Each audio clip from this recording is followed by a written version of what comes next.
Back it up, back it in so I can begin. Hello. Hello. Hi there. Hello. Sorry it took so long. I had a complete total my computer didn't work. I couldn't get a speaker working at all or anything. No, I don't. You can use it. I don't even know how the show's going to go because I don't have the ability to show. I do, but we'll figure that out. We thought we'd get on anyways to just chat because, we can show pictures I'll try to show pictures. I'm not sure if it's how it's going to work out. Do a room tour, Chris. What's that? Do a room tour. Yeah, I should do new ones sometime soon, I guess. It's been quite a while. Yeah, Don't move that computer. What? Don't unplug anything. No, I'm not going to plug anything. Don't move that computer. Yeah, because it's been a complete runaround trying to find a cord, and then it wasn't the cord, and turns out it was my laptop. So I need to buy a new laptop, and I can't really do that right now. So maybe I'll have to sell one of these models back here to buy a new laptop. I'll buy the Death Star turret. I'll take the Sandcrawler.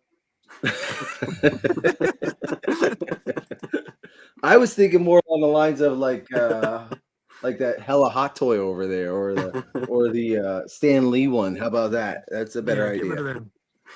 Yeah. I'll give you $350. What's that? I'll give you $350. Yeah, that's about all it's worth. I'm using my son's school laptop because mine took a crap, and I had a really nice show planned out for today because there's a lot of good stuff I was going to put up.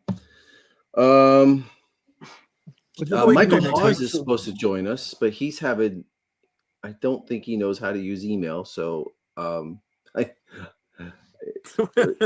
really does. How good are we, guys? We're just like so professional, aren't we? It's a good thing we only have like 10X, mate. 7 people watching, so they probably all tuned out after we were a half hour late. And John, you can't stay very long, so I'm sitting in my car trying to get Wi-Fi in the middle of a field, so we're really doing well. Well, you're better off than I am. I mean, yeah. Let's see I don't even know how I'm going to present. Let's just start off with it has been a while. We're going to start doing more shows because I did change my jobs and it was going to work out better. So, how have you guys been? Marvin, tell us about your little excursion. A little excursion to South Africa. Yes. Yeah, no, it was great. It was just super exhausting. Not one of those holidays where you actually come back rested. Because we just did a lot, saw a lot, safari. Whatnot. So it was just, super busy. And got stuff to do for work, but also wanted to do call with you, remember, while I was eating. I actually thought about making that my gimmick, like Brad Pitt did in Ocean's 11, like in every scene he was eating something. So I actually thought about making that my thing for these shows. But I don't have any. Marvin, we wouldn't leave you alone on that excursion. Yeah. That's so good. Yeah. And you guys? Everyone's gone now, but yeah. And you, Parm? Yeah. Busy at work. I think we already spoke. Offline, but yeah, just been very busy at work. So it's nice to catch up with everyone. And do you have your eyes on anything collecting wise? Do you have your eyes on anything? Well, I mean, not from a studio scale model perspective. I just normally wait for John to sell something. So if he's selling something, did you get on that Yuzum? Yes, I did get a Yuzum though. Yeah. Oh, nice. Yeah. Yeah, that's really cool. I like that. I thought about picking that up myself.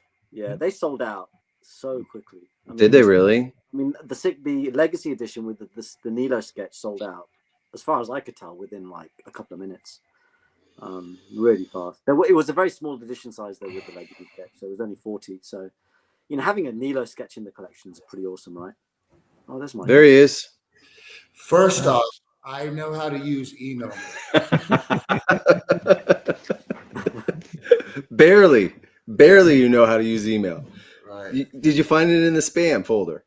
It wasn't in the dude. You just sent it to me like 10 minutes ago, dude. You asked me yesterday midday what's my email, and I just got that shit. That sounds about right. Yeah, that sounds about how it's going. Twice. Yeah. Today's been a big clusterfuck. Like It's I don't know if you heard that my computer took a crap, and I'm using my kid's school laptop, and I won't be able to show too many pictures. But I'm just glad to get you all on the same show. Like I was thinking about this morning. One of my favorite things about this channel is bringing people together who haven't actually met before. Absolutely. And I talk to all of you all the time, so but to bring people together that haven't previously conversated before is pretty great.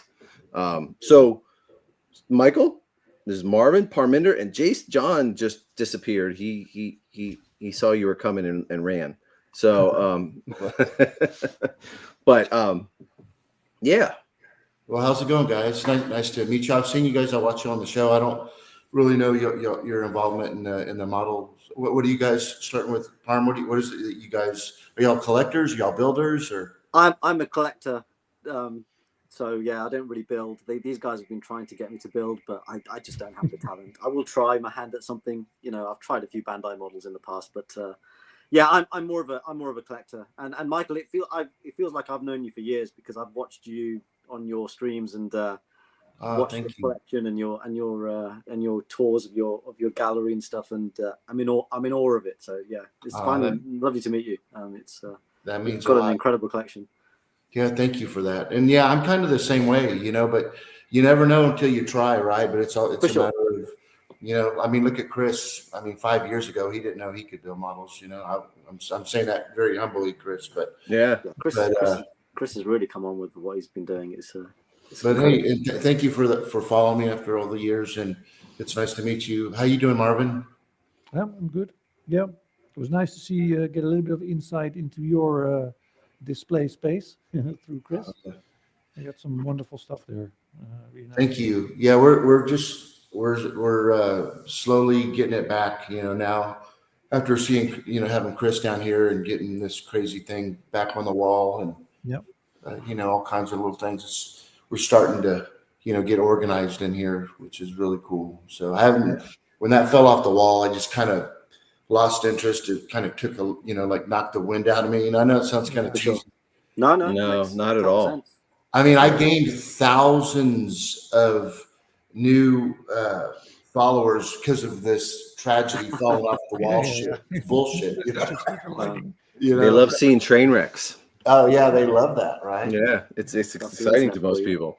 But before we get started, I just want to tell everybody that's watching now and that's definitely going to be watching in the next few days that I'm so very impressed with how Chris took on this project of the medical frigate with keep in mind all of the different having to find the found parts. And he came in here and was going to go turn the radio on. He's like, no, I'm good. I don't need no radio. No.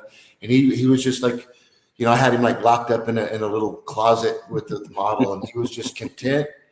And it was awesome because I'd come and go. I'd come in here, I'd set him up with a refrigerator full of food, you know what I mean?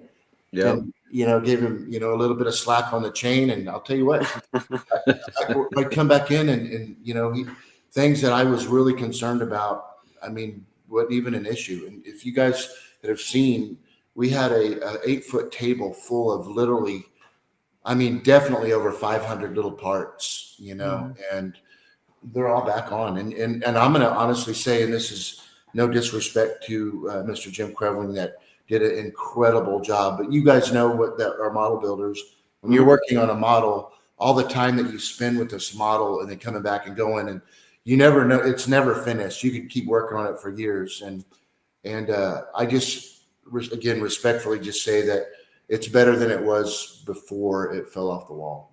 So, and I got to really, because of Chris, learn this model and watch the build, and I appreciate it 100 times more. Because like Parm, I'm I like working with dioramas and stuff, but actually, knowing the parts and all that stuff. But so when I'll buy a model and it's like, oh, it's cool because I get so much crap sometimes, and And this one I really got to appreciate even more now, kind of like the start of story. So Yeah, it was cool seeing you like notice little things that you hadn't noticed before. yes, And like there was things that it was on your wall for what, a year maybe, and exactly. you Over would, that, about a yeah, year we had there it. was so many things that you didn't even see until we started putting it back together and you know showing you different parts of it.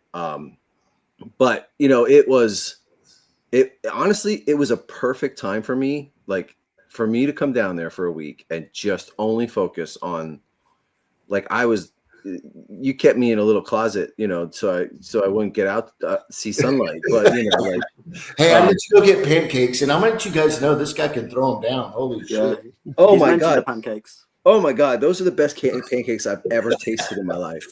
I think I said it was like an orgasm in your mouth. Like seriously. That's Like, funny. Yeah, But he told us they're not as good as beans on toast. oh, I heard that the other day when I was watching the show, and that's disgusting. exactly. Thank you, Michael. That's exactly what I feel. Damn. But yeah, you definitely, I think, as a collector, no offense, Parminder whatsoever, Oh no, but no. a lot of times, like, because I was both. I was a collector before I became a builder. And as a collector, you kind of just buy it, look at it. It's cool. And you put it on your shelf or on your wall or whatever the case may be. And you move on to the next one, right? For sure. But when you build something, you become very intimate with it. Like you learn almost every part. You know everything about it. Like, well, maybe not everything, but like you just become more immersed in everything that you do with it. Like every piece on here, I could tell you, all right, that's from this kit, that's from this kit. And that's how I learned, because I got the memory of a fucking 6-month-old baby, like I can't barely remember put my underwear on in the morning, let alone, Oh, you wear underwear? sometimes. But I appreciate everything I have down here so much more because I became a builder, Sure. like That's understandable. and I don't want anything that I just open up on and put on my shelf. Like, I like hot toys, don't get me wrong, but I've had 3 hot toys in a box sitting on the floor here for over a month. I like them. I wanted them, but I didn't set them up until somebody was coming to my house, and I didn't want boxes all over my floor, So I don't know. I think by you being involved in that specific model, like you get them and they show up at your house and you love them. Yeah. But by you being involved in that, I think you probably, like you said, definitely appreciate it a lot more than you did before. No doubt. No, he set me up down there real good. He took good care of me down there. His wife had you went out and bought that fridge because you had an old one next to it, right? Yeah. We wanted to have a freezer and fridge for you and stuff. So they kept it stocked when it ran out. They filled it back up without even me even knowing about it, because I wasn't going to ask, but his wife, kept bringing things over and setting up, and she made dinner for us every night. And there's John. And, and the food down there, everywhere we went, especially your restaurant, Michael, like especially your restaurant, everything that I had there, down to the lemon cake, which I ate way too much of, was phenomenal. And if you're in Texas, San Antonio, you have to go there and try just the pizza alone, right? What's it called? Matt Mike's House of what? The dark side. Michael's pizza. House of Pancakes. Yeah. Yeah. So Mr. Mike Salzo was here this last week, and it was really cool because when it comes to, we're talking about the restaurant, I care very much. You could have the coolest place in the world, but if the food sucks, who cares? So I put a lot into the recipes as well as, designing and creating this cool restaurant. But, one of the inspirations was this place in New Haven, Connecticut, where Salzo lives, called Pepe's Pizza. And they've been around for 60 years. And there's that Dave Portnoy that goes around doing these reviews. And that's like one of his favorite go-tos. So anyway, it's kind of ironic. But Mike came down here. He went and visited Eaton first. And Mike said that Portnoy had just done a review at a local pizza place and gave the guy like an 8.4, like a unheard of high score. And so Jason's like, you got to try this pizza. And so he went over there and, had the pizza, and so there was a line, you could tell after the review that it was on a Tuesday. And anyway, so Mike's eating at my place, and he said that place couldn't hold a candle to the pizza he ate at Dark Side. So that coming from Mike, he's and I said, be real, tell me true. But I brought like all these different pies out to him, and I said, what's your favorite pizza? You honestly, okay, I don't really want to make this a whole infomercial, but in all honesty, your pizza, like I can eat pizza sometimes because I get real bad heartburn. Yeah. But like that, I had tons of pizza at your place, and with lots of sauce, I had no heartburn whatsoever. So that's A+ in my book. But John, you didn't get to meet Michael yet. It's the first time you guys have been on the same show. We actually met when you were here. Well, not on the show, but yeah. Oh, that's right. Yeah. Yes. Yeah. Michael, how's it going? That's a handshake. You doing okay, buddy? I am, man. Yeah. I'm just sitting in my car in the middle of the field. Yeah, it's kind of weird, but yeah. You got better reception in a field than you do your own house? I'm near the hotspot, so. Okay. Yeah. All right. Well, whatever we got to do, we jump on kids' laptops and we sit in the middle of the field to try to make it work. I don't know if we'll be able to do I'm sorry, we may not be able to do the Workbench Wednesday stuff, but just wanted to get everybody on a little bit just to talk and meet each other. And we were just talking about the medical frigate. I thought that was a cool model beforehand, but then actually working on it, I realized how incredibly detailed and insanely built that thing is. It's just it's a marvel compared to like just about anything else. It's so unique. I saw your passion go from this is a cool model to towards the end you were really loving it. Yeah. We did get Marvin, we've been trying to dissect that for how many years now? Off and on. Yeah, and collecting kits for it, and you can't walk into one of my rooms because I've got so many kits ready for it, and it's ridiculous. It's wow. Do you ever think you'll build it, John? Yeah, when Marvin works it all out for me. Yeah, it took Jim 10 years to build his. Wow. Jim was really nice, Michael. He sent me some pictures of the work in progress. He's been vocal on messages with me. Good. Yeah. Nice guy. He is. Yeah, and he was nice enough to, because we tried to get him here to repair this, but his parents are older, so he couldn't get away. We just kept having to reschedule, and finally Chris was like, "Hey, I'll do it," and I'm like, "Dude, let's do it." Dude, like I said, it was perfect timing for me. Yeah, it was good. Like I can't tell you how stressed out it was, and I was like, I wasn't even very active on the group or doing any shows or anything like that. Yeah. And to come down there and just do that and immerse myself back into the hobby was incredible. So he was like a little schoolgirl, Michael, when he was talking about heading up to you to see you. Well, he was really giddy. I seriously couldn't wait. Like I could not wait to get down there. I kept saying, I don't think I expressed enough to you how much I really wanted to get down there. And I like, you think I was doing you a favor. I think more along the lines you were doing me a favor than anything. So it was worked out. So is everybody that's on the chat going to Wonderfest? I know John's going. Or you other guys going to make it? No, I would love to have, but this year is going to be difficult for me. But hopefully one day I'll get out there. Have you been? No, you've never been? No. Just seen posts on Facebook and stuff from Jason Ethan, for example, and these guys when they've gone. Like when Chris went last year, he had a sand tour out there, so he shared a lot with us while he was there. It looks like has Marvin been? Have you been? No, not yet. I would like to plan towards what was it, the 2027 one? We were talking about that. Time, right? That would be a great time to go. So I'll definitely skip next year, but maybe I can make that one. And where are you? You're in. Where are you at? Where are you guys located? So I'm in the UK. Where? I'm in the UK, so I'm near Okay. Oxford. In the Okay. UK. Gotcha. Very cool. As a big John's fan, coming. If I go, I would really like to bring models, and I have no idea how to bring models. These sphere scale things are just way too big to bring.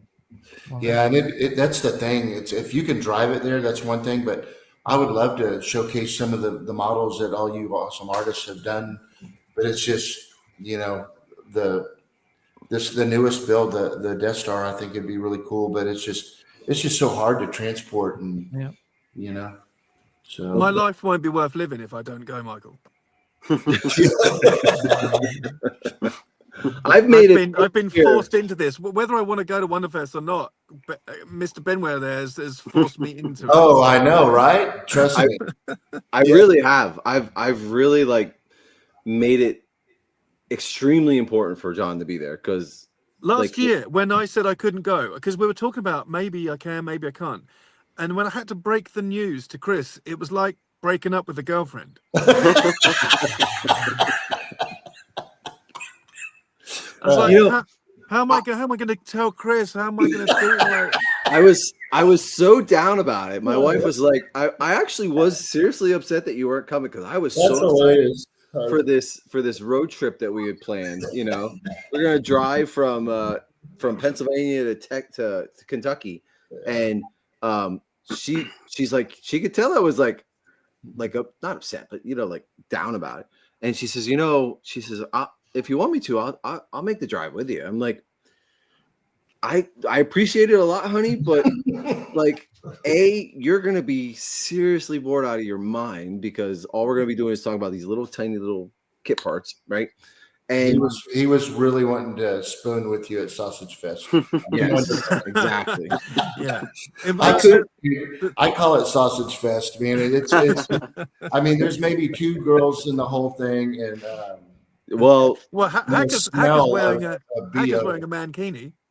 Oh yeah, that's right. Yeah, but listen, I could not wait to see John in his tighty whities again. Stop. John's left the group. Come on, let me tell the story, please. Can I tell the story? I mean, how much is that even able to be told? Come on, please.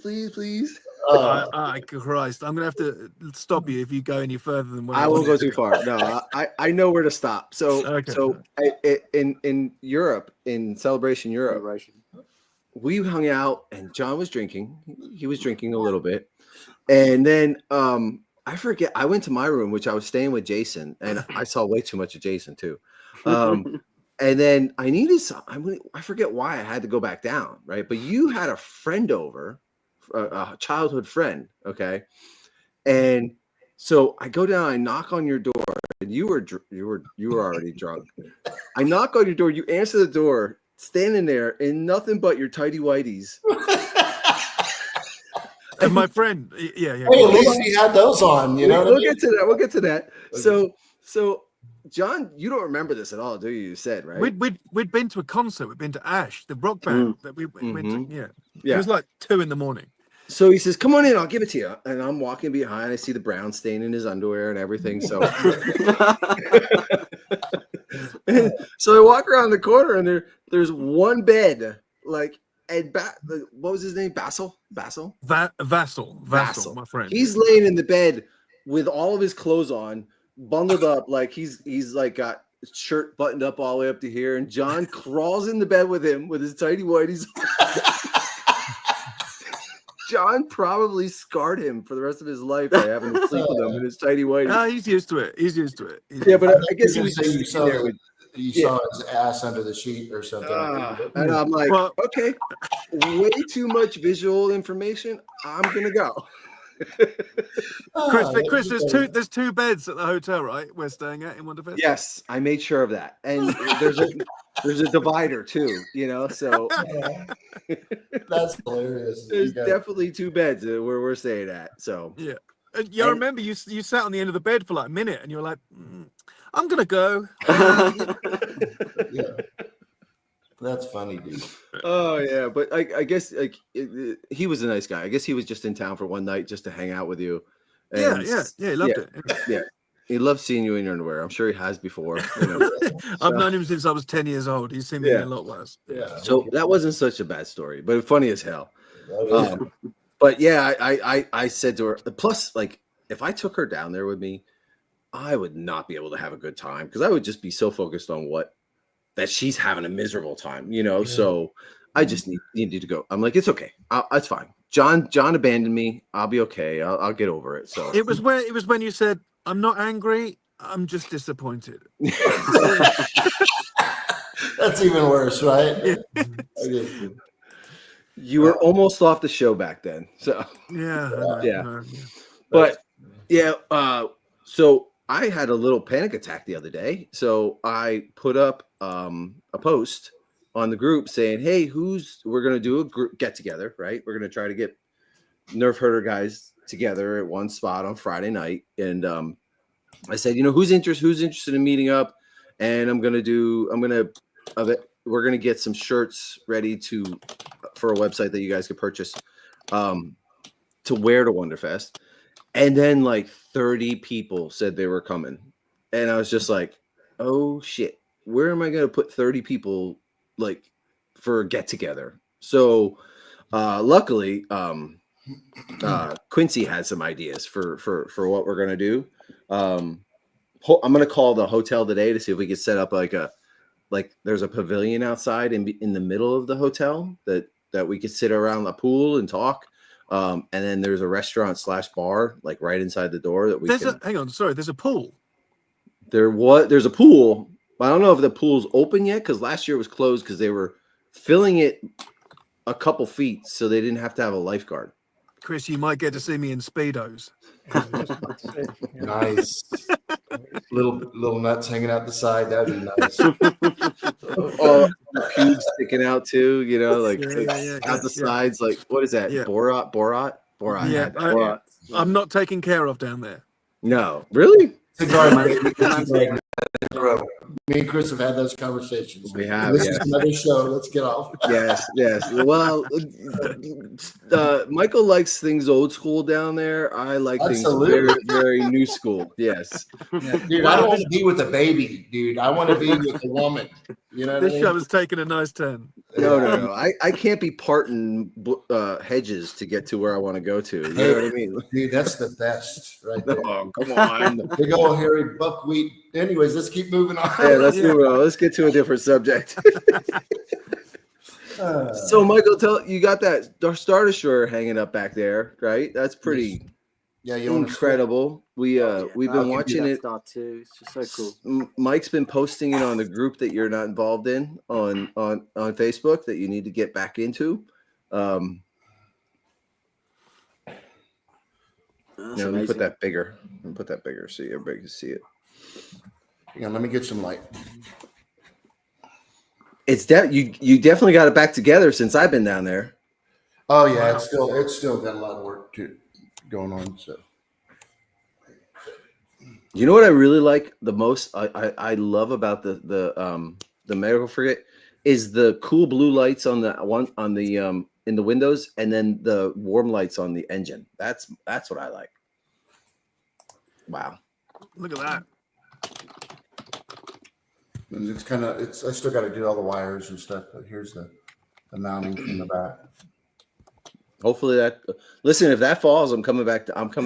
I know, right? I'll fix that too. That's incredible. Man. It's huge. It's hard to tell how big this thing really is, but it's pretty big. I can just imagine the bigger one. Wow. You know, that's awesome. But yeah, so Mike got all this all working again. All the lights and everything are working. Everything's good with this thing. So just this blows my mind that like Mike just squirrels away in the background and then just produces stuff like this. Yeah. It's kind of weird, and he gets really. Michael, show us the Battlestar thing. Here it is, right here. Wow! Look at that. That's been painted at the back. Yeah. That's paint, Michael, on the back. Yes, it is paint. I'm sorry, I didn't hear you. Wow, that's interesting. Yeah, and if you look in there's some. Let me show you this. This is the Cylon, the actual Joe Johnston Cylon prototype. Michael, move that back a little bit more off the edge. It's a little too close for my liking. Move that back. But look, this is what's really cool. So here's the, I don't know if you can see. Can you guys see that? Yep. That's fucking awesome. Yeah, that's crazy. Yeah, Jason Eaton actually shared a really cool pic of this, and next to it was the original Star Destroyer. It was, it was just sitting on its side. It was really, really cool. But yeah, if you guys see, this one's got the Raider, the Silent engine. Raider hatch. Yeah, the front. Yeah, that's why I picked this thing up for like $3,500 in an auction. No way. So Michael, what I'm can you go into the middle there? Can I see the middle in between the Silent where? Raider part? Which The middle. part? That looks like a battleship. Battleship, Battleship with two guns part. Oh, right here. Yeah, Yeah, it does kind of look like that, doesn't it? that is. Yeah, Wow, I didn't even notice that. yeah. Yeah, look at the wiring that they had back then. Chris took a good look at it when he was here, but it had these big pieces, the big plugs. Oh, the big plugs. Yeah.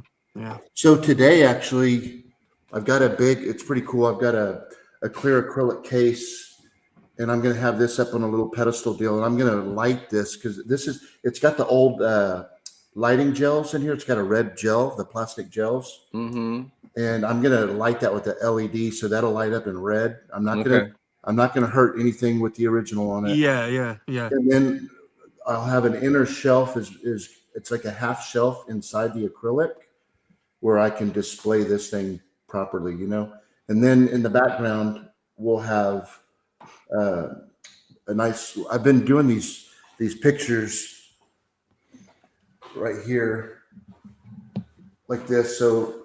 Like Behind the that scenes. one I was telling you about the Eaton deal, and then we got this one that I just got signed by all the ILMers right here. That's wicked. That's That's a that great cool? piece. Yeah, and I had a plaque made for all of it. So. Oh wow! But yeah, What a nice that.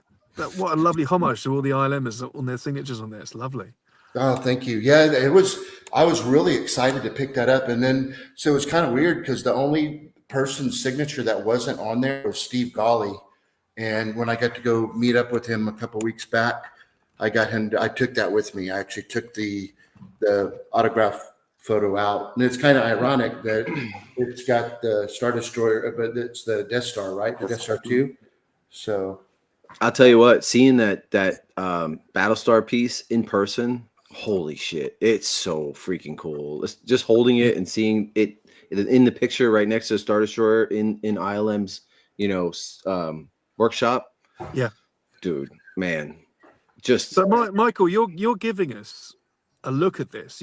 Some guy bought something off prop store, that's gone. You won't see that again. That'll be in someone's cabinet, not shown. You're almost creating like an online museum for us to look at. Thank you, John. And it's crazy. Thank you for saying that, because absolutely. Because sometimes I've even talked to Chris about it. I wonder, why I do all this, because I love to be able to share it. If you can't share that stuff, you know what I mean. And that's why we created the Dark Side, the pizza restaurant. But I was going to tell you guys what it was crazy is a lot of you that may know or may not know. The whole reason to meet up with Steve Golly is I had purchased this 9-foot saucer from Men in Black, and I was, excited to go and see him. And I'm not going to lie, he said it has been sitting in his. Imagine Steve Golly. That's one of the on the highest pedestal for modelers or collectors. That I mean, the crawl of Star Wars, the very beginning. I mean, this guy had his hands on almost every model, and to tell me that it's been sitting in my my storage unit for 27 years, and if you want to come and get it and all this stuff, and I was just thinking in my head, what else is in there, right? and then, but for him to just, he asked me, do you like Battlestar Galactica? And I'm like, oh, absolutely, I love Battlestar. And I didn't even stop to think of all his work in Battlestar. He created the Cylon helmet and also the Viper helmet also, and of course the the Viper, and The a actual couple of Viper other, itself, yeah. what's that? The actual Viper itself, yeah. Yes, exactly. So he had asked, we were driving to the lumber store to pick up some wood, and when he had mentioned Battlestar, I didn't think much of it, but when we got back, he's like, "Hey, it's not much, but I wanted to give you this," and was the model, and he had old TV guides in there and some other really cool, like, this stuff was personal to him because he had like circled some of the things that knew that he worked on that was in these magazines from the 70s. And when I saw that, I got a little emotional, but thinking about it now, because there was a lot of guilt, I'm not going to lie, guys, because I honestly don't give a crap about Men in Black. No disrespect, but I don't think many do. Yeah, but it was cool though, because Steve Golly had this, and that was almost just an opportunity, because there was a lot of money, but after him handing me this model, I mean, if he would have said, "Hey, look, I know you just bought this big model and you got the rental truck to drive all the way back to Texas, but I'm willing to give you this instead of that," I would have been like, "Hey, I need to cancel this truck. I've got I'm out, dude." I would totally content. You know what I'm saying, guys?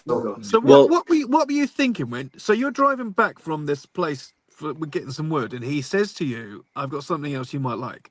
So you must be then thinking, Jesus, what could it be? Like thinking something small, I imagine, like a part of a wing or like actually no part or something. See, that's what I was hoping to see when I went to this and saw the storage. But to back up just a little bit, John Goodson was there. Yeah, our friend John. Yeah. Yes. So I knew immediately. I'm like, "What's your name?" And he's like, "I'm John Goodson." I'm like, "Okay, there's not going to be shit in that storage.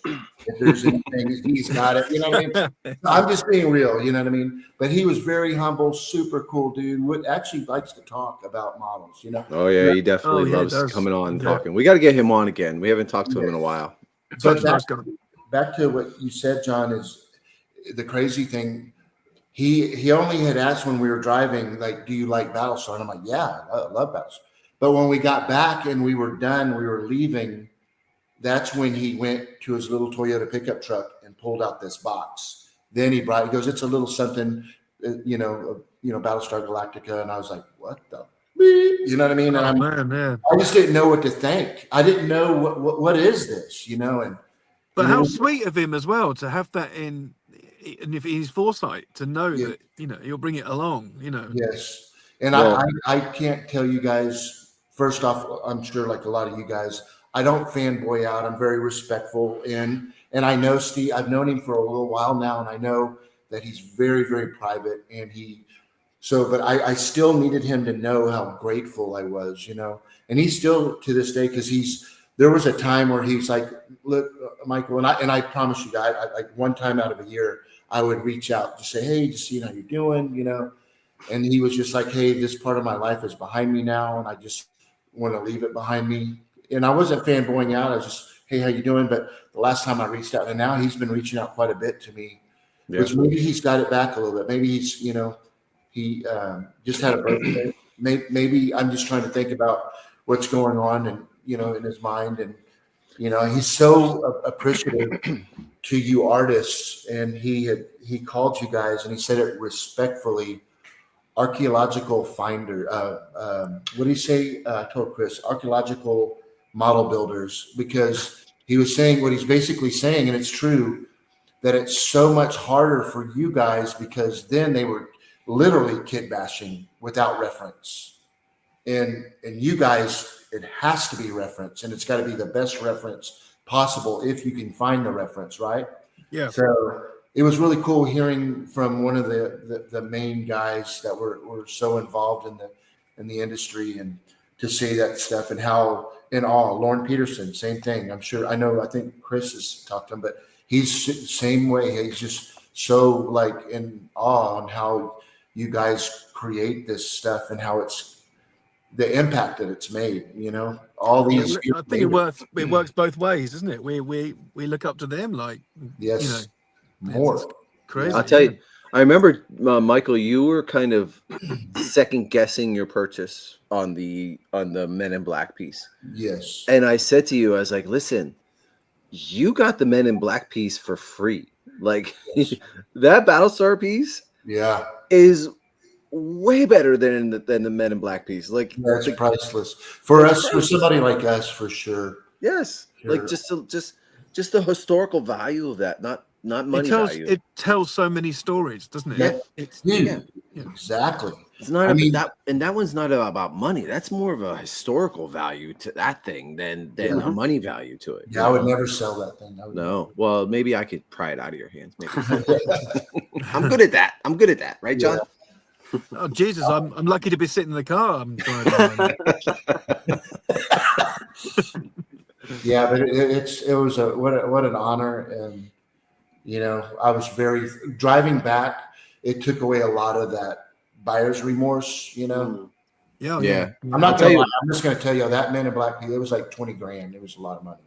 Wow. So but what we're gonna do with it, we're getting all the plexi and stuff for it, you know, because he had all the pieces. It came with I've got it here, a huge booklet, you know, on how they built it and everything, which is kind of rare. But so I wanted to build the whole saucer, and we'll show you guys next time. But I wanted to, you know, be like at an angle, but it's so big that what I'm considering doing is just taking the top portion and lighting it up, you know, painting it, and lighting it, and having it as a wall mount with the plaque, and maybe put it somewhere at Dark Side. Yeah, that would be cool. Marvin, do you have any interest in Battlestar Galactica stuff? Who? Oh, Marvin. You know how slowly I build. So I limited myself to Star Wars. Okay. But I grew up on Battlestar just as much as Star Wars. And did you really? Yeah, and like if I see that ragtag fleet, every model is so different and has its own unique personality. I would love building those things, but I'm worried that if I go down that rabbit hole, you will never see me again. We've got to keep your head above water, Marvin. There's still stuff we want out of you. Yeah, we still need to keep you in the closet, you know, working on these things. Yeah. Two things that I would like to build first is the shuttle and colonial movers. Okay. I'll be honest, I didn't have it. I mean, I watched Battlestar when I was a kid, but never really got into the ships or anything. But then and even up until, I don't know, 6 months ago, maybe, I hadn't even looked at a Battlestar thing. And then little by little, I've seen them and seen, oh, these are the same parts. So these are the same things, the same ships built by the same, exact same charm as almost the exact same charm. But then when I did see Michael's collection of Battlestar pieces, and I was like, oh, these are actually really, really cool, especially the Cylon Raider. That's partially why, John, I'm like, you got to bring that Cylon Raider to Wonderfest. Like I keep telling you, you have to bring that. But I might send it. Yeah. Definitely send it to me, and it may get lost in the mail on the way back, you know. But so yeah, I'll probably never build any Battlestar stuff because I have too many things Star Wars I want to build. But I really definitely have grown to appreciate it a lot. I mean, you're gonna have to buy a lot more Morsicals and Leopolds because it's just littered all over Battlestar stuff. I actually have way too many of those from the whatchamacallit. This is my favorite one, actually, the Raider. That's really cool. This one's almost 2 feet in diameter. Wow. Now, is that the studio scale size, or is that the studio scale size, or is it? No, it's a custom studio scale. I don't know for sure, but what maybe John's building. This one's really big too. This thing's almost damn near 3 feet. Gosh. Wow. Yeah. So, but this is studio. This one. Yeah, that's impressive in person. I was checking that out while I was allowed out of my cage. Yeah, but yeah, that's lovely. That's Yeah. the love that Colonial one. Mover there with the Yes. 18-wheeler tanks. Yeah. See that I've always liked that because it's real world and Yeah. fantasy as well. Oh, that's 100%. Yeah. And No, I was looking at that, and I'm okay. That's Sat V. That's Morse Carl. That's I'm Yeah, looking at yeah. it, going through it, and I'm like, oh yeah, that's a lot of the Star Wars kits. Yeah, it was cool that you were showing me a lot of the stuff on this one here, that I didn't know about. We were messing around. You see the little Raiders in there? Yeah. I was looking at the different scale because I was going to do something with them, flying out kind of thing. But I'm gonna make you a kit part geek eventually. yeah. I was just about to say that.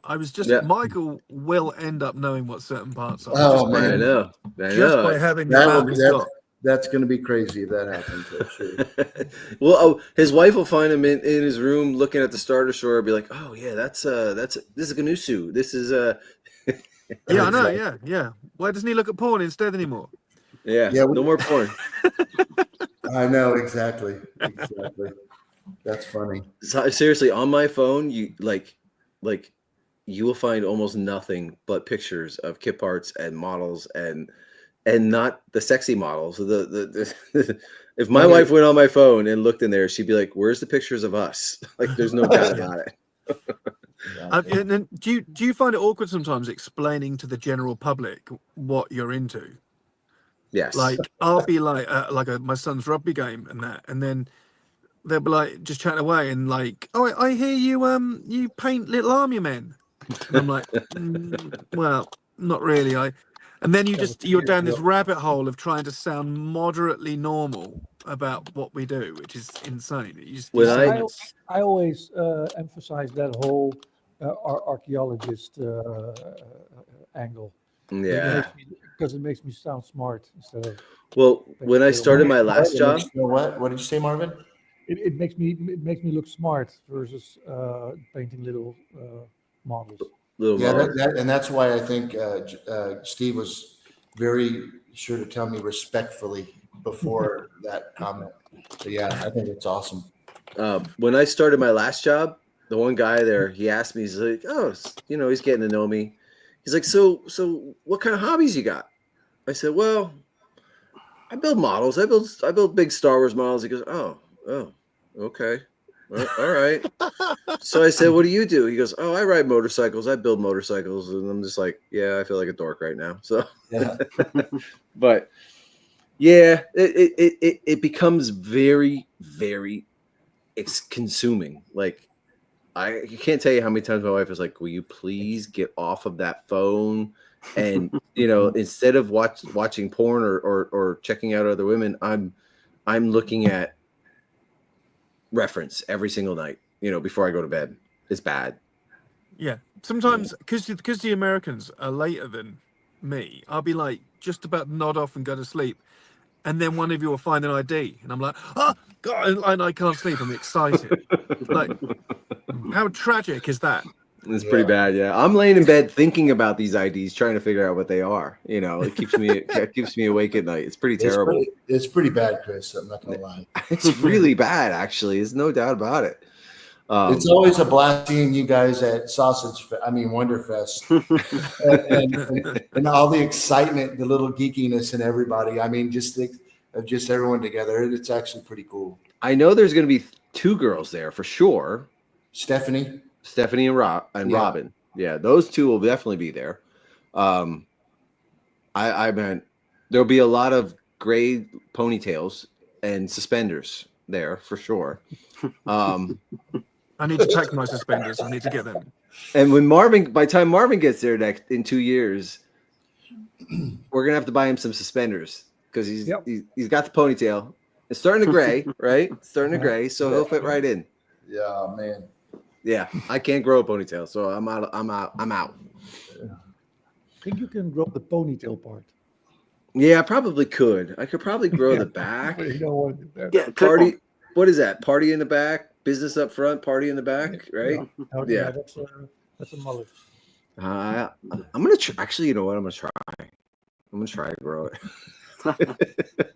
Diet gray, tuck it up underneath my hat for the next year or two, you know. But it's actually, just to come back to the point, it is nice to see a couple of girls actually participating in nerf herders now. There Because is, Ross yes. posted something. Yeah, there was Dana. Dana's Yep. 3D work, yeah. Yep. Yeah, Stephanie is pretty watches too. Yeah, she's into it. She's just as geeky as we are. Maybe even more, maybe even a little more so. She Man, dresses up. helped us out, right? A Yeah. little bit. I was like, Yeah. hey, kind of, in my mind when Steph was in there, she's like, so what is this? I'm like, you know what I mean? But dude, she found a part in seconds that he was looking for days. Yeah. You know, my I've been looking at this thing for 5 days, right? And your eyes, as hard as you try not to, your eyes keep coming back to the same parts because like you're thinking it should be in this area, right? And you kind of become blinded a little bit. And I say this all the time when we're IDing and building and stuff, I like to get other people. Like we've been brought in Joe Jimenez, we brought in a couple other guys just to look at parts that we can't figure out, but they may have seen. A different set of eyes is always good to look at something like that. You know what I mean? It's really hard to do these things just by yourself. You can't do it by yourself. Yeah. I've had instances where Joe, for instance, or Jeffrey Garden, and I had them look at something. It was just like, yeah, this is not one part. This is only half a part combined with a different part. And I just was blinded by actually looking at the same thing for a year. And once they started, then I had the part in no time. So it's just sometimes you need fresh eyes. You definitely need fresh eyes. Is John rubbing one out real quick, dude? Or what's going on? He was already in the woods. He's out of the Wi-Fi zone. I didn't know if he was getting excited at Wonderfest or what do you have going on, dude? Oh yeah, if he doesn't come this year, I'm disowning him. I'm what's the word for when you disown you get rid of your kids or your parents or something. You're gonna abandon him? Yeah. He's no longer involved in the group, in the show, nothing. Oh wow, that's funny. Oh, my wife. I don't know if I told this about. My wife said to me the other day. She's because I was in between jobs. She's like, well, we're a little we might be a little tight this year. She says, are you still going to go to Kentucky in June? I'm like, yeah. She goes, well, you think maybe you shouldn't because we're a little tighter this year. I said, listen, I will sell your body to make it to Wonderfest. I literally said that to her. And I said, I was just like, there's no way I cannot go to Wonderfest after talking about it as much as I have and dragging as many people as possible to come there and not go. I could show my face. A lot of people going for the first time, right? There's Felix going, and there's a lot of people coming, and obviously John's going to make it. So. There's a lot of people going because we've been talking about it so much on this group, in the group and on the shows. Man.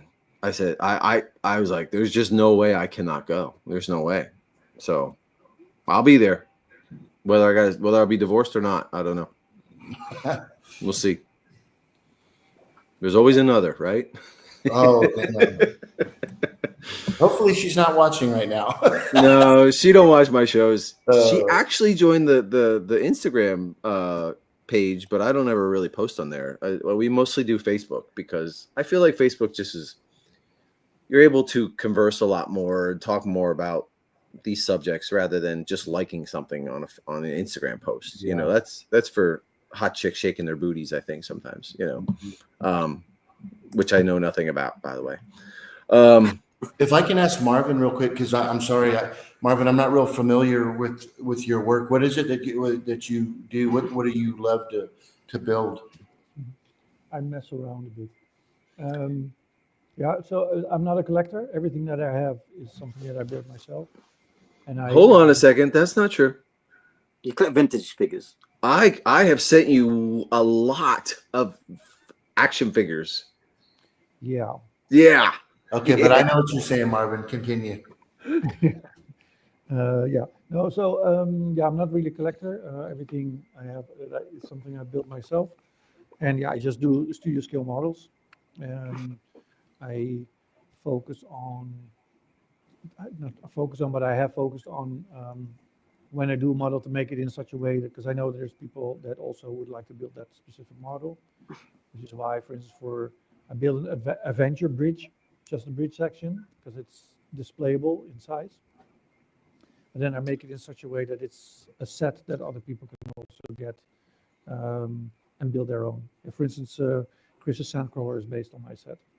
Yeah, he came up with the skeleton that people could, start building this Sandcrawler. That's awesome. And he did it by what? You just did it by kit parts. You didn't even have any like. No, it was just pictures, kit parts, creating it, a concept, laying out the kit parts, seeing where you're off, having another set laser cut, doing it again, doing it 5 or 6 times, and then you end up with a set that works.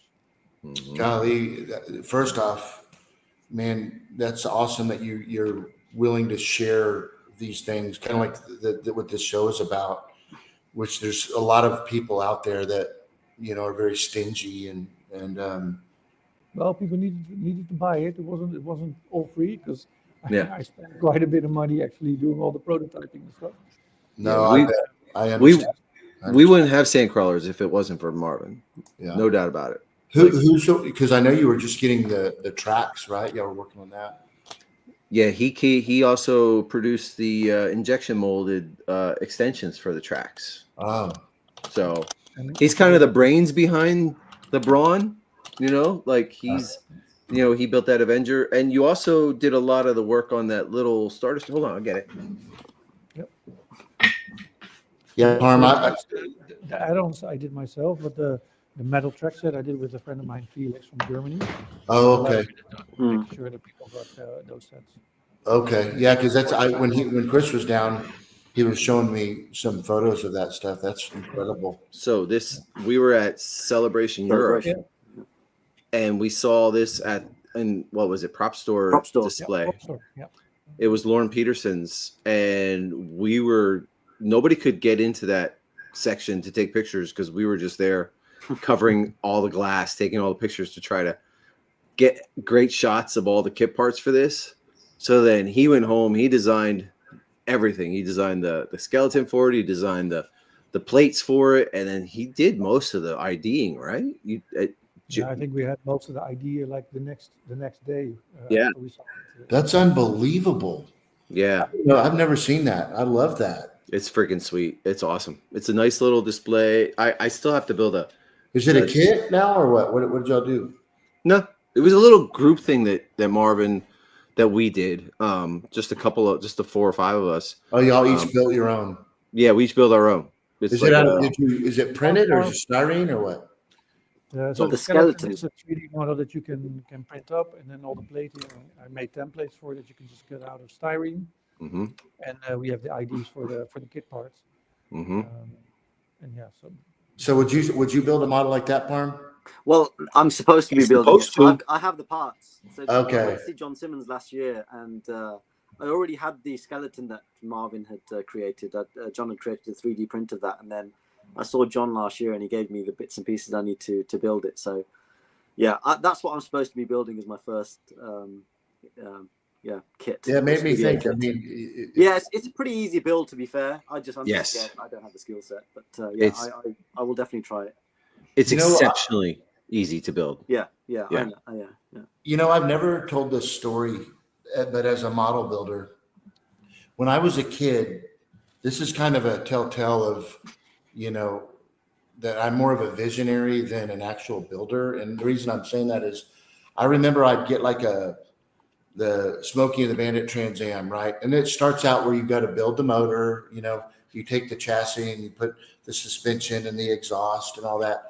I'm taking the body and putting it on the frame immediately, and I'm trying to get the tires and wheels on this thing. And that's like the very last thing that you do, and it's like the first thing that I'm trying to do. So I just it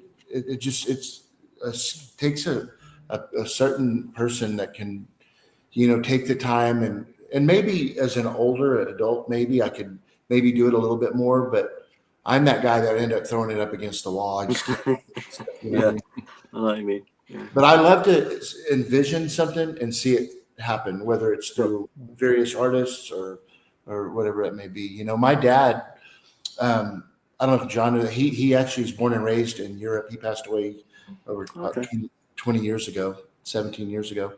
And he built monorails and worked with Walt Disney before Walt Disney passed. But he wasn't in my life very often, but when I was with him, he would tell me stories about him and some of the stories of him and Walt Disney talking and some of their conversations, which was pretty interesting. But the reason I bring him up is because he was a huge model builder. He built airplanes, and I don't think I've ever told Chris this. He built some of the airplanes in James Bond Living Daylights, and also in Steven Spielberg's Empire of the Sun. Gosh. Yeah, he built automated guided. I mean, the guy was way ahead of his time. So, Marvin, tell Michael about Lowland Props too. Oh yeah, it's also something I do. With a friend of mine, Roy, also here from the Netherlands, we started a little like collectibles company last year called Lowland Props, because we're from the Lowlands, right? That's a nickname for the Netherlands. And we create these small, usually wearable props from the original movies. So we did like Leia's communicator on Hoth that she has on her forearm. We did Qui-Gon's Jedi communicator. Multiple things. The radio that the Hoth soldiers have on their the rebels have on their heads. Yeah. These things. So we make those using the same kit parts, same donor parts, industrial donor parts, and just reproduce small runs of those. Which Very is successful runs as well, Marvin. Yeah, it's really fun. Our last couple of runs sold out in an hour. wow, that's awesome. We've been really well received, and it's also fun to do because there's a lot of the same things that we love about doing these models and this archival work of trying to figure out the original parts. It's in there. Have you heard of? Are you familiar with Clothiers? Mm-hmm. Yeah. Yeah, they do pretty good work, huh? Mm-hmm. Yep. Yeah, they did my Luke Rebel costume for the. Have you seen my life-size Wampa I have? Yeah. Yeah, he's. They did that. They No, did Clothiers the. did the Luke, didn't they? They did the Hoth outfit. Yes. Very cool. The outfit. Yeah. I didn't realize Clothiers that. do amazing work. Really, Yes. really cool work. Very detailed. expensive, but damn good. Yeah. It's too bad you can't, like, where it's positioned up there in the restaurant. Like, you have to go up to that second floor to see Luke there. That's the only bummer about that. Yeah, I thought about putting. It's kind of like a little secret hidden gem kind of thing, you know, like, oh, you didn't see that? Well, you got to see it next time you go, kind of thing. Yeah. But I thought about putting like a mirror, so when you're on the bottom ground, you could actually look up and see the mirror over it. But this is from Clothiers as well. This is their skiff guard. oh yeah, Yeah. badass. Really, Yeah, they really actually job. reached out to me about that for reference, and I didn't have any to give them. But Oh, okay. they're I very think the only real vintage part they've got is they've got the original headliner, which was in the original helmet. But I think the rest of it's obviously artistic license. But they did a really nice job. yeah, that's fantastic. Yes. Yeah, are you? So I guess Marvin, like, found parts. I've got a. I don't know. There's a gentleman that's local here in the States. Him and his wife did the vibroax, I remember Jedi. that run. and it's heavy as hell. And have you seen that one, Parm? Have you seen it before? I've seen. Yeah, you bought it from. It's the couple that do the. They've got the Indiana Jones kind of collection and stuff. Haven't they? Yes, Vintage, exactly. Yeah. Yeah, and they I've just seen that, they just recently did. I haven't got it yet, but the Bestman where Lando's like, it's come under attack or whatever. Oh right. And it's all original found parts. Nice. And same with, but what was my favorite piece is they did for my little Dagobah display at Darkside. It's all found parts, and it took them a couple of years. But the little Energizer, the charger that charges R2, it's heavy as hell. I mean, the thing weighs realistically probably about, I don't know, maybe 90 pounds. It's very heavy, but it's so badass. And then it's lit and it's got the original plug that they used in the film, and it's pretty cool. It's crazy how wide the found parts stuff crosses in the Star Wars universe. Just not just models, obviously, but the weapons and the costumes and Yes. this is stuff that Marvin's working on. Then there's obviously the Just the general kind of background props that they used, and just the greeblies they added just to make it in universe. It's a minefield to try. The other day, I just saw a picture where in Terminator 2 they used a kit part for the skull of the one Terminator. Terminator, wasn't it? Yeah, I saw that as well. Yeah, I was like, that's relatively new. Like that's a newer movie compared to Star Wars, basically. But to see that current them still use. Do they even use?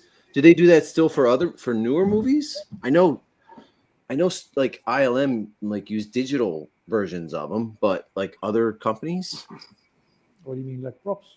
Yeah, like for props or for like models or anything besides Star Wars. I'm talking. I would think it'd be low budget movies and stuff, Yeah, but maybe any of the newer stuff, I don't think so. No. Okay. There is a tendency now of doing more hybrid work, I think. So using models for certain shots, and then for anything dynamic, go to CG. Yeah. That's what I did on The Mandalorian and on Ahsoka as well, for instance. Yeah. On Well, props, I would assume that they still use found parts quite a bit. What you also saw in Andor, for instance, is that they got inspired by real found objects, like this little game gun that they had from some kind of like Duck Hunt type of game. Oh yeah. They actually made a 3D model out of that, inspired by that thing, and then added a few parts, and then I had that printed and reproduced a couple of times. Yeah, I feel like Andor definitely pulled a lot of those real world props. Andor really did some like real world props, like really old video games from the 80s, and those houses. That's right. Yeah. Yeah, I absolutely I love Andor. Hold on, I'm trying to figure out how to. Okay, there he is. Jason. Hey, what's up? Wow. Can you hear me?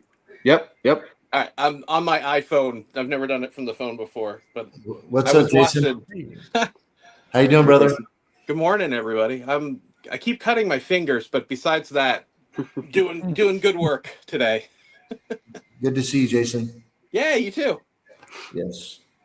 I figured, Jason, since you posted it there, I figured, what the hell? Let's get everybody on here. More the merrier. I came late. I saw you guys were talking about the Lauren's little Star Destroyer maquette. Is everybody making them now? No. I mean, we just did five of them. In our little group. In a little group, yeah. We didn't really put it out there too much. But yeah, cool. It's a fun little build. It's funny. Like I got all the parts gathered for it. He had let me take a look at it before he sold it, and then it went up on display. I guess Prop Store sold it, and like I feel like 2 days later, Marvin had a fully finished build. I was like, holy shit! Yeah, he did. He banged that out quickly. Yeah, ID'd within 24 hours. Except for that last ID, remember the little on the back. Yeah. What did that thing go for on the prop store? Do you remember? More than I would spend. Yeah, I don't. Yeah. You know what's crazy? It's a nice piece, right? I mean, it is. It It's really fun. is. It took us a good week to figure out the SU 85 wheels. Yeah, the trims on the back. That's the only thing I couldn't find. I think. It took us a while because the spacing on the holes is like bizarre. Yeah. We actually printed up those wheels first. Well, Marvin did. Marvin designed them and printed them, and they were spot on. And then we originally thought that they were just something that was drilled because of how because it was so irregular. I actually so irregular. Some other part that they just drilled holes in. Yeah. Because there's literally no uniformity to those holes whatsoever. And really weird. Which makes I've got a box in the other room with all the parts ready to go. I just never got around to doing it. But there's also a box of like 15 different beads that are wrong for the little top. Yeah. I went to Michael's and was just looking at the photo and that Lauren had sent me, and then I was like, I guess it's this. So I just like bought a range of them, and like that's when you spend $30 on bracelet or jewelry material you're never going to use. Right. I got a whole drawer filled with beads as well that I was checking out. I got a whole house filled with shit. But the thing is, like, wrong. The thing that is, I didn't I don't throw them out. Like I keep them just in case, you know, like eventually I may need one little fucking bead that I'll probably never use. But it takes up space. Yeah. This one I looks thought really I was good. trying to be clever because I thought I'd ID'd the bead by it being the little, you know, the Millennium Falcon, the vintage Millennium Falcon, the little black bead that you have, which is Luke's remote. Right. I thought. Oh, I thought yeah. it was that, but it wasn't that. No, that's a little. It's like double the size. Yeah, exactly. Yeah. But yeah, this is a really cool little display to put. You know, just like I'm now looking forward to putting it next to a 4-footer. You know, there's another one in the archives that I've got. So also on the 1-day list. It's very simple. It's basically the same shape, the Superstar Destroyer, but it looks like they took it literally. It looks like they took little chips and mixed it up with almost like truck bed liner and just covered the center section with it to give the look of all the superstructure. But it's very jarring as like a model maker to look at that and be like, oh, I get what they were doing, but I've never seen that technique anywhere else, and it's really funky. Yeah. That's cool. Yeah, I want one of those with the little one. Yeah, they're easy. They're easy. I mean, like I don't know if you guys have like it wasn't hard to put together, right? No. They're very easy to put together. Yeah. Especially considering Marvin gave us templates to cut the styrene out and everything. Yeah. Well, all we had to do is cut out the shapes and put it up to on tracing on a piece of paper on a piece of styrene and cut it. So again, much easier than that. I didn't quite get that far. I've got a Rhino file where I was starting to lay stuff out, but something else shiny caught my attention and I put it aside.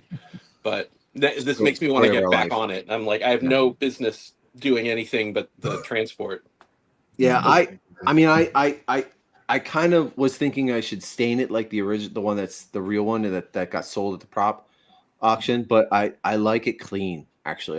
Did you put like the gaffer tape on it? Is that what that is? Yeah. We did. He even gave us templates for that. That's amazing. Yeah, I've got a roll that Sean House gave me from 3210 from like the old ILM like racks, and it's like it's that same pattern tape, and like it's that little stupid roll of tape is gold as far as I'm concerned, because that's also on the front and backs of the wings on some X-wings. It's like patterned. It's a white pattern tape kind of, but it's It's not on the red too, is it? If it is, I'll give you some. I mean, it's probably still made. I say that, and then like I remember that Scotch Light isn't the same anymore. You have to go find vintage, you know, because it looks gray now instead of that silvery white. They changed it. So show it. Do you have the transport there in front of you? Yeah. Can you show us at all, or? Yeah. Can I flip my camera around? I guess not. Not when it's on the camera now. Okay. Can you see? Yeah. Okay. So I'm working on the front. Almost done. Yeah, almost done. Yeah. So it's weird, like Jenga wise is how we're describing it. Like things slide and fit correctly. And then I have to like very carefully figure out which plastruk they used and build so that from the angles, it looks right. And then I've got like all of these guys get put down next. That's that Campbell waffle pattern stuff. Yeah. It does not like to be glued. I've got really. Yeah, I've got some on right here. Am I pointing it right? Yeah. And it wanted to pop off. So I discovered that if you like loop it so it's on itself a little bit and glue that seam, it's much stronger for whatever reason. Did you try IC gel? No, I did not try AC gel. Yeah, I should try that. What's really crazy is there's these. Am I right side up? I can't quite. Okay. There's these little platforms on either side that I hadn't figured out after I'd put some stuff in, so that was kind of a drag. And this one might be smaller. I'm not even looking at this side until this side's done. No. But yeah, it's coming along.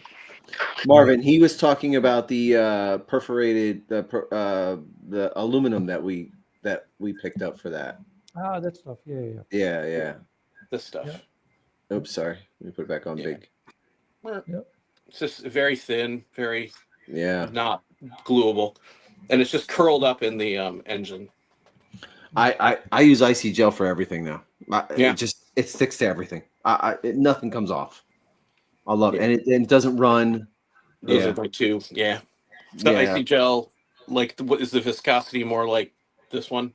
No, it's like gel. Like it doesn't run at all. Doesn't run. It's like a jelly actually. That's cool. Yeah, and I smooth it out with a Q-tip, and it sticks to everything. Nice. I love it. We figured something exciting out yesterday and this morning. There's that little assembly of parts that they cut up and cast and put into the snow speeders for the back cockpits, Mm-hmm. and it's also on the back of the transport. But I also just realized yesterday that there's one sitting in here on the transport, so I've got a better shot of that, and it turns out that's a better angle than any of the snowspeeder reference or the back reference. So now we're realizing, like, we're filling in gaps, Okay. essentially, which is very cool. And it's Awesome. all like the regular, Yeah. players. It's nothing exotic. It's like Morse or Carl, like, oh, I got a million Yep. of those. Good. But like I wrote you last night about the Jag Panther, right? The Bandai. That's a $200 some kit, right? That's why we're gonna mold and cast it. There were a couple little pieces that I gave to Mike, and I'm like, I think we only need 3 of these, and so far I'm up to like 8. So Okay. I was like, when I'm done, I'm literally doing a goofy little tally of like what is used. Every time I lay one down, I do another hash mark, and Hold on, whatever. show that again. Are you drawing that? Are you drawing that up? Hold on, let me see Yeah, that. that's how my brain works. So it's just You- these guys.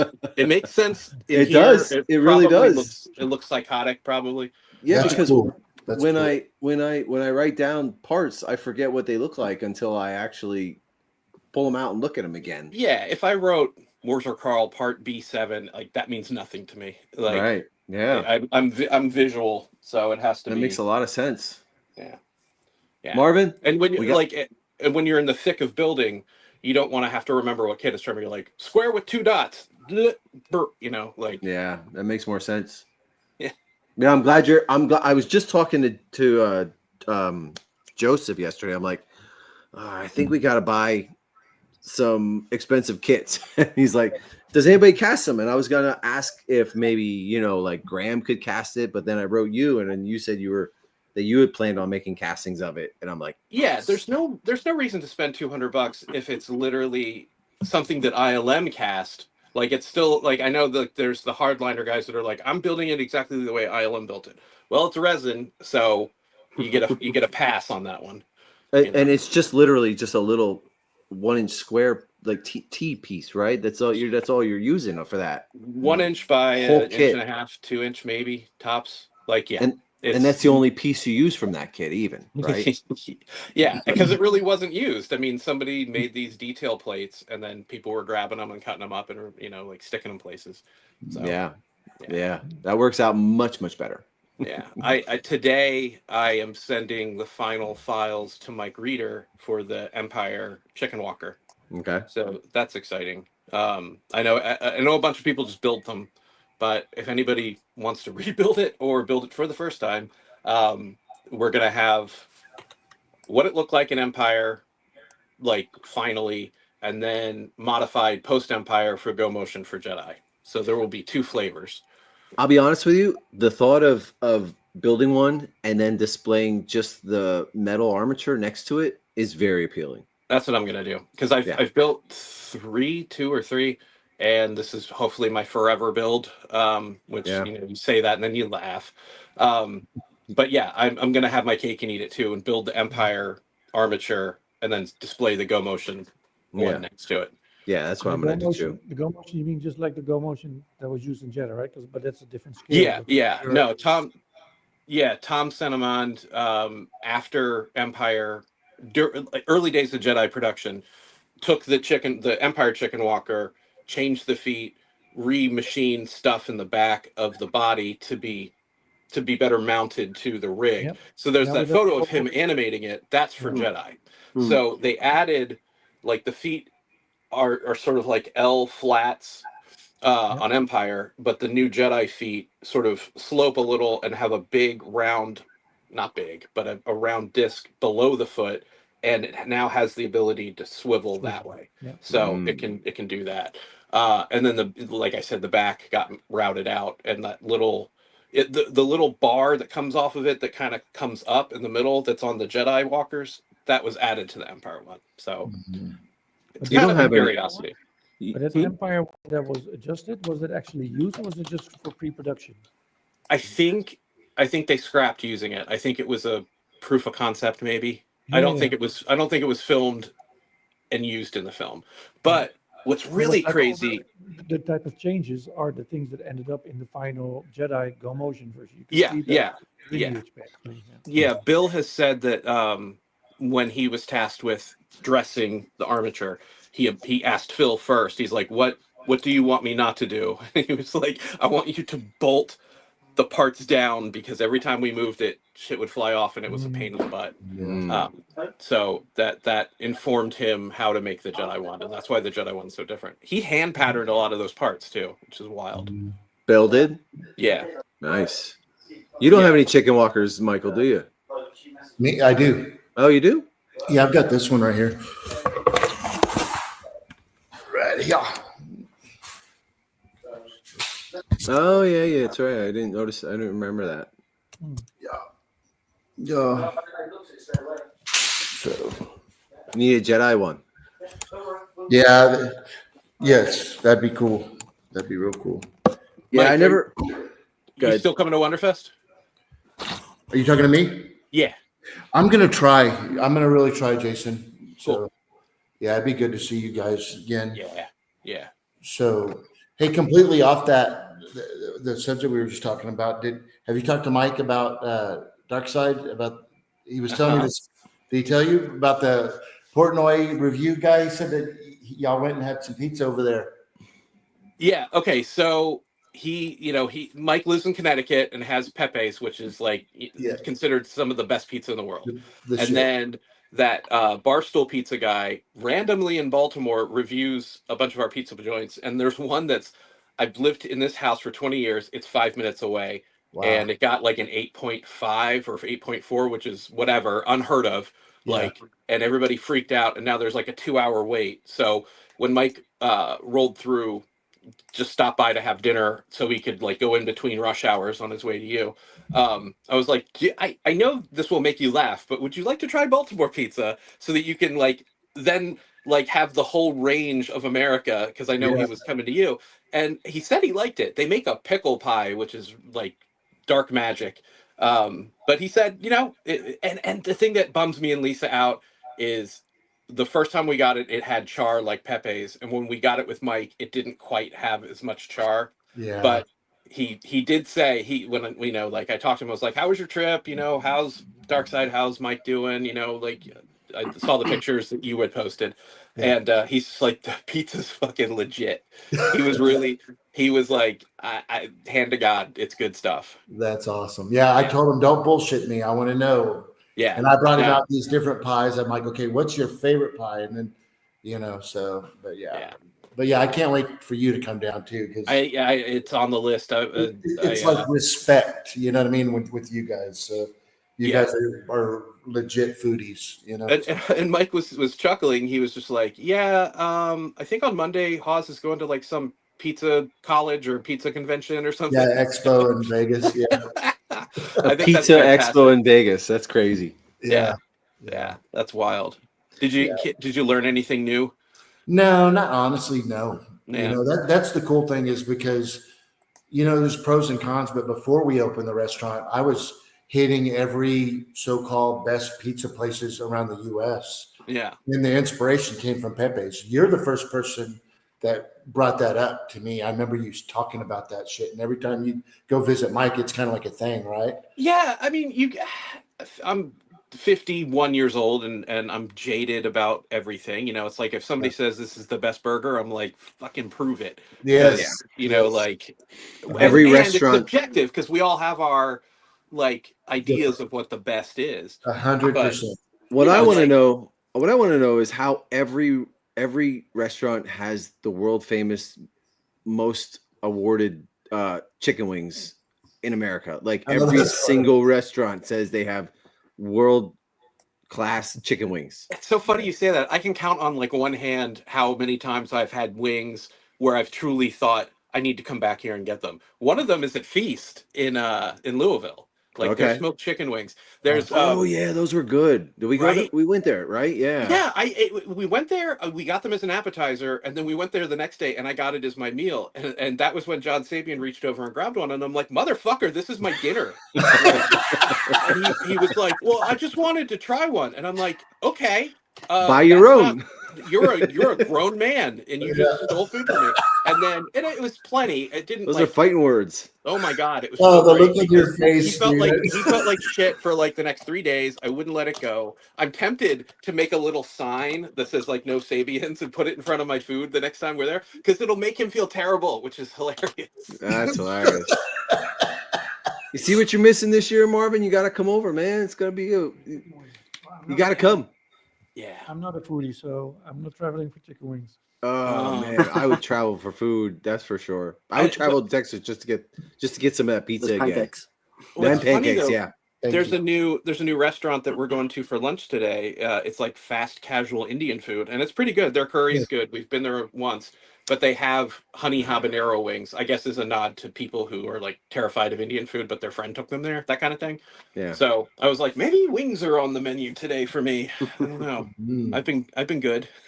I may have to go to this Irish restaurant I've been thinking about for a while. I was going to go up and work on the sail barge, but I think I might have to go get myself some food now that we're talking about it. Yeah, I know it's 11 o'clock, and I'm like, we're gonna be going. We're going out soon, man. Well, It's gonna happen.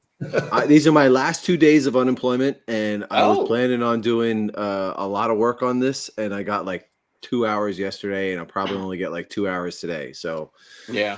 it's coming along. It's all, I feel like I might be ready for Wonderfest with this thing. Just the way put it together. Yeah.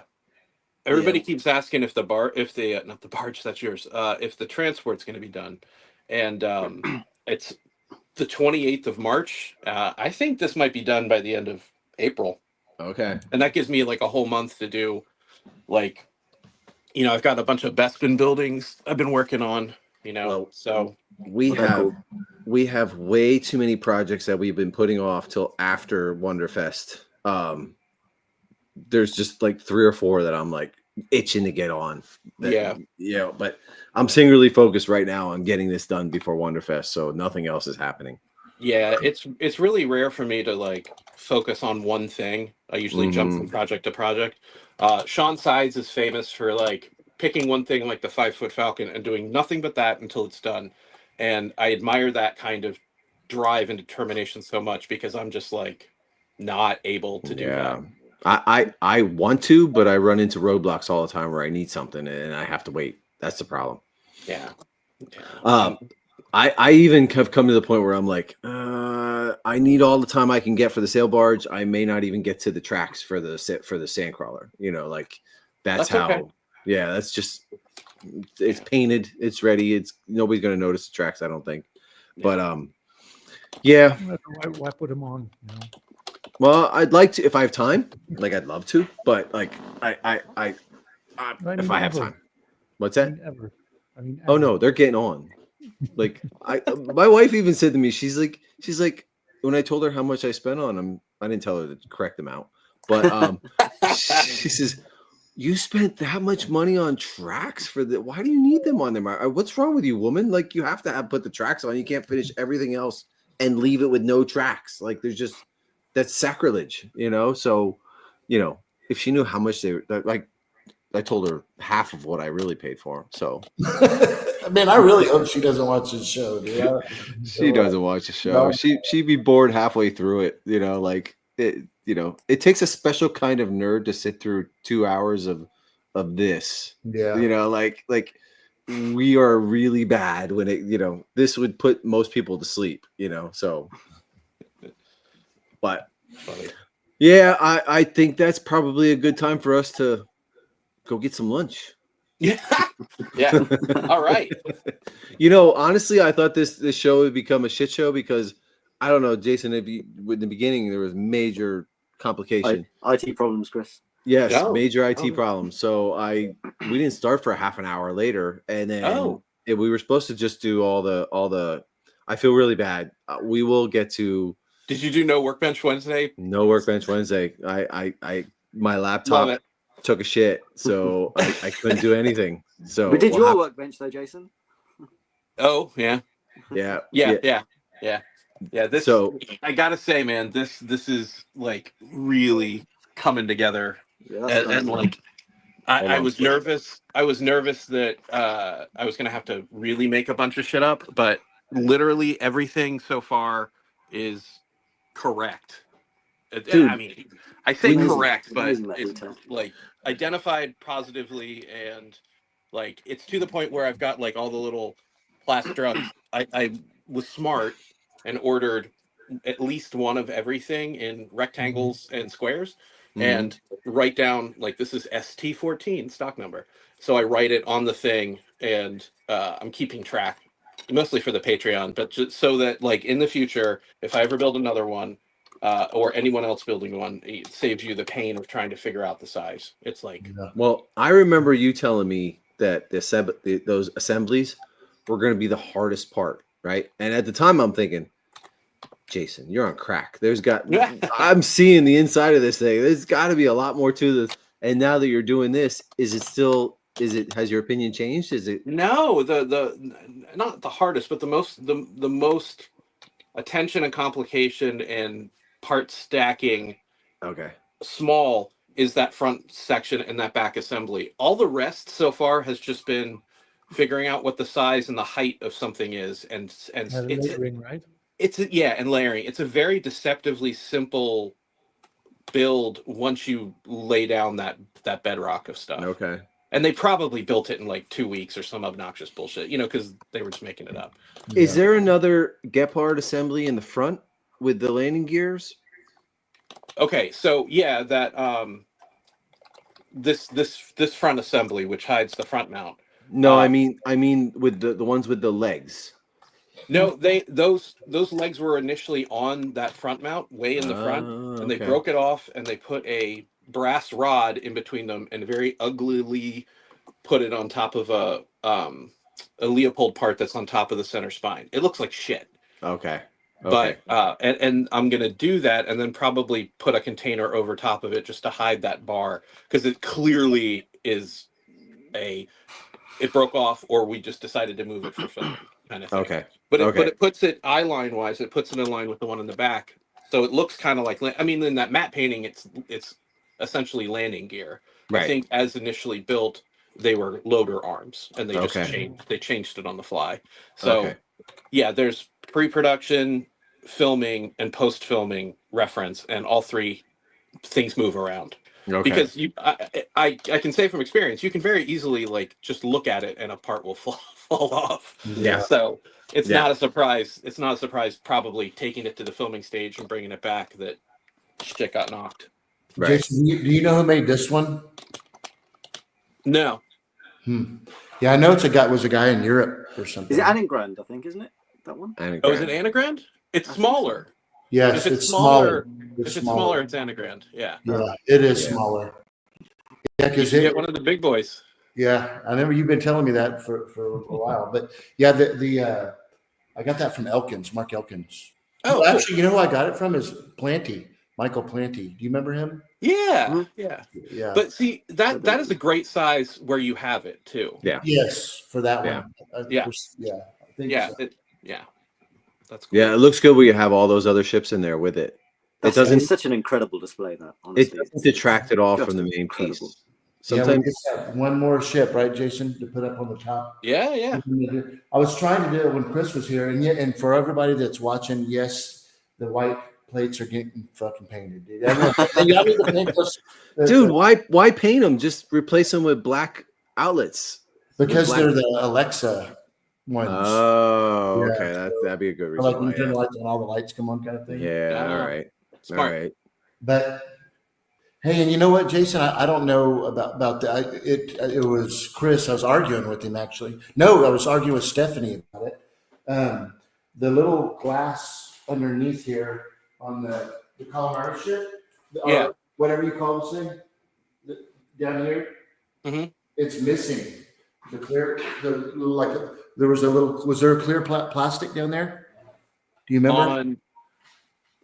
Under Akbar's feet. Yeah, probably. Oh, by his feet, it's missing. Yeah. Yeah. I can make another one and just mail it to you. Oh, that would be badass. Or I could eventually bring it to you and put it on in person. I know you like that better. That sounds really good. Yeah. Yeah, I have to finish that window for you. Yep. Yeah, it's gonna be cool doing what we're doing with the little 35 millimeter pictures, like what Joseph did on the. Yeah, that'll look way better. Cool. Yeah. Well, I'm getting hungry. Right. I think this has been great. Turned into a pretty great show. Like a lot of people, keep talking, and we didn't even have to show one picture, so we worked out great.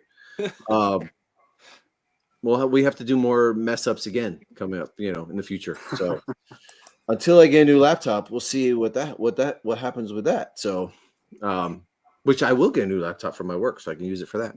Okay. Great. But anyway, there's been a lot of fun. Thanks everybody for coming. Appreciate the invite. Like I said, and I'd just like to say, Parm and Marvin, it was a pleasure to meet both of you guys finally. So Likewise. thanks for the follows and whatnot. yeah, just so you know, Michael, it's a usual thing where John comes on and then he's got to go. Like he's always very busy. I don't think he usually doesn't ever make it through an entire show. So it's not surprising that he was only on for a little bit. So he's probably listening right now in his car while he's driving to, fix a caravan or something. But yeah, we'll have to get everybody on again. It's great when we have a lot of people on talking. Yes. So. For sure. And Jason, it's always good seeing you, brother. And I'll be talking to you really soon. So Okay, cool. Okay, Chris, good seeing you, man. It's great being on the show. Everybody. Yeah, we got to get you on here more often. This is a better show for you. Way better show for you. It's more in my realm of things, huh? More your realm. Way cool. Yeah, much cooler. So good seeing you guys. You all have a good day. Yeah. Bye, everybody. Oh, where to go? Yeah. Okay.